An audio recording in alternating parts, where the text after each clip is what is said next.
या क्रिकेट वेड्या भारत देशासाठी ती पळाली अशी की तिने तिच्या जिंकण्याची पावलं मागे सोडली. ती थांबली तेव्हाच जेव्हा या भारतासाठी गोल्ड मेडल घेऊन आली. ती आहे भारताची लेक ज्योती याराजी. जेव्हा जेव्हा तिच्या गळ्यामध्ये गोल्ड मेडल घातलं त्यावेळेस त्या स्टेडियम मध्ये तिचं स्वतःच असं म्हणणार कोणीच उपस्थित नव्हतं. तिला शुभेच्छा देणार कोणीच उपस्थित नव्हतं. तिच्या कानावरती जेव्हा या भारताचं राष्ट्रगीत पडलं तिने तिच्या डोळ्यातले अश्रू लपवण्यासाठी अतोनात प्रयत्न केले.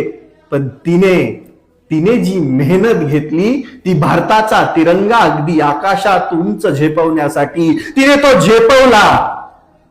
तायडे, तुला शुभेच्छा देणार कोणी असो नसो पण या भारतातील हा भारतीय हा तुझा भाऊ कायम तुझ्या पाठीशी उभा आहे. तुला इथून पुढच्या त्या प्रत्येक गोल्ड मेडल साठी माझ्याकडून हार्दिक शुभेच्छा आहेत. तुला माहितीये संघर्षामध्ये या दुनियेचा नियम आहे, संघर्षामध्ये तुमच्यासोबत कोणीच नसतं पण तुम्ही जिंकल्यानंतर अगदी काफिले तयार होतात तुमच्या पाठीमागे पळण्यासाठी. तू लढ.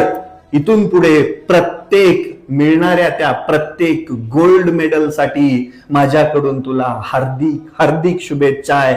तूच खरी या भारताची रणरागिणी आहे. तूच खरी या भारताची लाडकी बेटी आहे. जय हिंद.